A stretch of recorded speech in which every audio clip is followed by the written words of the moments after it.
हर साल दी इकोनॉमिस्ट दुनिया के भविष्य के लिए अपनी बड़ी भविष्यवाणी जारी करता है और आप जानते हैं उसका प्रतीकात्मक कवर हमेशा लोगों को चर्चा करने पर मजबूर कर देता है। तो आज हम उनकी 2026 के लिए की गई भविष्यवाणियों में गहराई से उतरेंगे और देखेंगे कि वे वैश्विक अर्थव्यवस्था के लिए क्या आने वाला मानते हैं। तो सबसे बड़ी हेडलाइन क्या है? मैगजीन ने इसे काफी साफ शब्दों में कहा है, अमीर देश अपनी औकात से ज्यादा खर्च कर रहे हैं और बॉन्ड मार्केट संकट का खतरा बढ़ रहा है। हम उन 3 बड़ी आर्थिक आंधियों और एक जबरदस्त तकनीकी जुए को विस्तार से समझेंगे जिनके बारे में द इकोनॉमिस्ट का मानना है कि वे साल 2026 को परिभाषित करेंगे। ठीक है, चलिए इस कवर को थोड़ा करीब से देखते हैं। ये बस टैंकों, पैसों और तकनीक का एक अराजक बवंडर है जो सब एक साथ घूम रहे हैं और संदेश काफी साफ है। अब हम अलग अलग संकटों से नहीं जूझ रहे हैं। अब सब कुछ युद्ध, तकनीक, अर्थव्यवस्था खतरनाक तरीके से एक दूसरे में उलझ गया है और यही अराजकता हमें हमारे पहले मुख्य विषय की ओर ले जाती है, महान संघर्ष। द इकोनॉमिस्ट के अनुसार 2026 के लिए सबसे बड़ा वित्तीय जोखिम ये है कि दुनिया के सबसे अमीर देशों ने अपनी खर्च पर नियंत्रण लगभग खो दिया है और हिसाब किताब का दिन आने वाला है। अब इस अराजकता को बढ़ावा देने वाली राजनीतिक ताकत को समझाने के लिए द इकोनॉमिस्ट के संपादक ने कोई लाग लपेट नहीं रखी। उनका कथन है, ये डोनाल्ड ट्रंप की दुनिया है, हम सब बस इसमें रह रहे हैं। उनका विश्लेषण वास्तव में ये तर्क देता है कि वैश्विक राजनीति और व्यापार के प्रति ट्रंप का पूरा दृष्टिकोण मूल रूप से पूरे साल के लिए मंच तैयार कर रहा है। दरअसल इस पत्रिका ने इस घटना के लिए एक नया शब्द भी गढ़ा है, ट्रंप नाडो। वे इसे 2026 के लिए वैश्विक ऑपरेटिंग सिस्टम के रूप में वर्णित करते हैं। आप जानते हैं, ये एक ऐसा दृष्टिकोण है जो सीधे एक से एक सौदों को प्राथमिकता देता है और पारंपरिक गठबंधनों और पुराने अंतर्राष्ट्रीय नियमों को चुनौती देने से नहीं डरता। और ये स्लाइड वास्तव में दिखाती है कि यूरोप कितनी असंभव स्थिति में है। मेरा मतलब है, वे इतने बड़े घाटों का सामना कर रहे हैं तो वे क्या करें? पहला विकल्प है खर्च में कटौती करना, लेकिन इससे जबरदस्त राजनीतिक प्रतिक्रिया का खतरा है।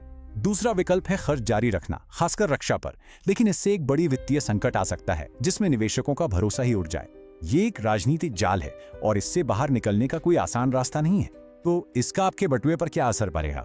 इकोनॉमिस्ट 3 मुख्य प्रभावों पर ध्यान केंद्रित करता है। पहला, भारी आयात शुल्कों के साथ फिर से शुरू होने वाले व्यापार युद्धों के लिए तैयार हो जाइए जो सब कुछ धीमा कर सकते हैं और चीजों को और महंगा बना सकते हैं। दूसरा, उन सभी अंतर्राष्ट्रीय समझौतों की सामान्य कमजोरी जिन पर हम पहले भरोसा करते थे। और तीसरा, अमेरिकी फेडरल रिजर्व के नेतृत्व को लेकर संभावित टकराव जो वैश्विक बाजारों को गंभीर रूप से डरा सकता है अगर उन्हें लगने लगे कि बैंक अपनी स्वतंत्रता खो रहा है।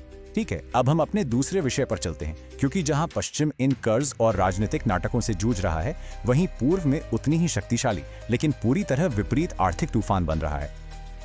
हम दुनिया की दूसरी आर्थिक महाशक्ति चीन की बात कर रहे हैं और वे बिल्कुल विपरीत समस्या का सामना कर रहे हैं, एक बेहद गंभीर मंदी, डिफ्लेशन का संकट। इसका मतलब है गिरती कीमतें और ठहरती हुई विकास दर।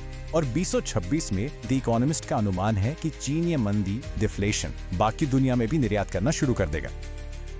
तो ये सारा दबाव नीचे की ओर कहां से आया है? खैर, इसके 3 बड़े कारण हैं।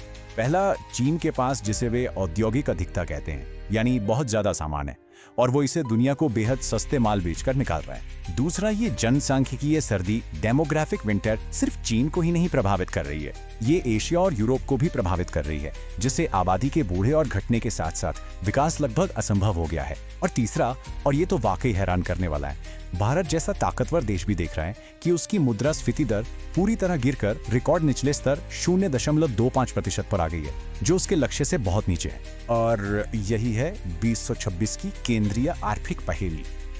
आप देख रहे हैं कि 2 विशाल, एक दूसरे के विपरीत तूफान एक ही समय में पूरी दुनिया को प्रभावित कर रहे हैं। एक तरफ पश्चिम में बेकाबू खर्च के कारण संभावित बॉन्ड मार्केट संकट है जो आमतौर पर ब्याज दरों को बहुत ऊपर धकेल देता है, लेकिन दूसरी तरफ पूर्व से आ रही है विशाल मंदी की लहर है जो ब्याज दरों को नीचे धकेलती है ताकि फिर से विकास शुरू हो सके। तो इसका मतलब क्या है? इसका मतलब है कि केंद्रीय बैंक अभूतपूर्वक, लगभग असंभव विकल्प का सामना कर रहे हैं। क्या वे वास्तविक अर्थव्यवस्था को मंदी की गिरावट से बचाने के लिए ब्याज दरें घटाएं या सरकारों को कर्ज संकट और बेकाबू खर्च से बचाने के लिए दरें बढ़ाएं? सबसे डरावनी बात यह है कि 2226 में वे दोनों काम एक साथ नहीं कर पाएंगे।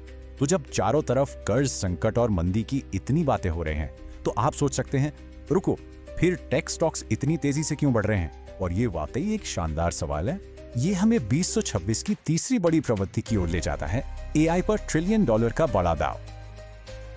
सिर्फ उस आंकड़े को देखिए, $1 ट्रिलियन से भी ज्यादा।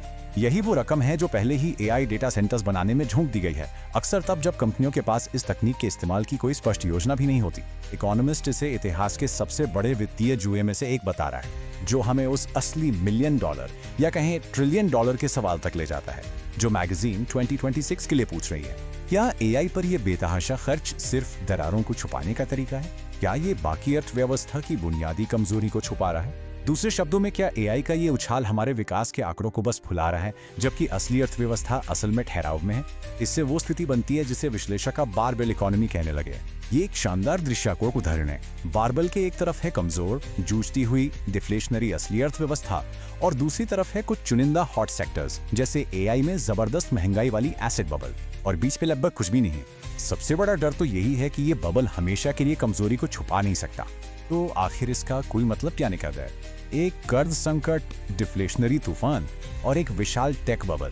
द इकोनॉमिस्ट इन सभी विरोधाभासी ताकतों को लेकर 2026 के लिए एक अंतिम निष्कर्ष पर पहुंचता है, और वे इसे एज ऑफ एडजस्टमेंट कह रहे हैं। यहाँ सबसे महत्वपूर्ण बात काफी चौंकाने वाली है। सिर्फ इसलिए कि हेडलाइन महंगाई के आंकड़े गिर रहे हैं, इसका बिल्कुल भी मतलब नहीं है कि हम मुश्किलों से बाहर आ गए हैं।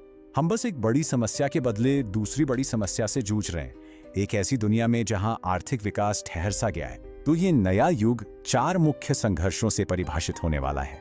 आपके पास अमीर देशों में कर्ज की समस्याएं हैं, एशिया और यूरोप में जनसंख्या वृद्धि की धीमी रफ्तार है, संसाधनों के लिए जबरदस्त वैश्विक प्रतिस्पर्धा है, और अंत में वो $1 ट्रिलियन की एआई पर दाव, जिसमें ये बहुत वास्तविक खतरा है कि वो बुलबुला फूट सकता है। तो आप देख सकते हैं द इकोनॉमिस्ट के कवर पे जो अराजकता है वो बिल्कुल भी बेतरतीब नहीं है। ये एक वित्तीय युग के अंत और एक नए गहरे अनिश्चित युग की शुरुआत का संकेत है। इस विश्लेषण में शामिल होने के लिए धन्यवाद। अब मैं सच में आपसे सुनना चाहता हूँ, आपके हिसाब से 2026 के लिए सबसे बड़ा खतरा कौन सा है? पश्चिम में कर्ज संकट या पूर्व से आने वाली मंदी की मार? कमेंट्स में अपनी राय जरूर बताएं। और हाँ, ऐसे और गहरे विश्लेषणों के लिए लाइक और सब्सक्राइब करना ना भूलें। फिर मिलेंगे। अलविदा।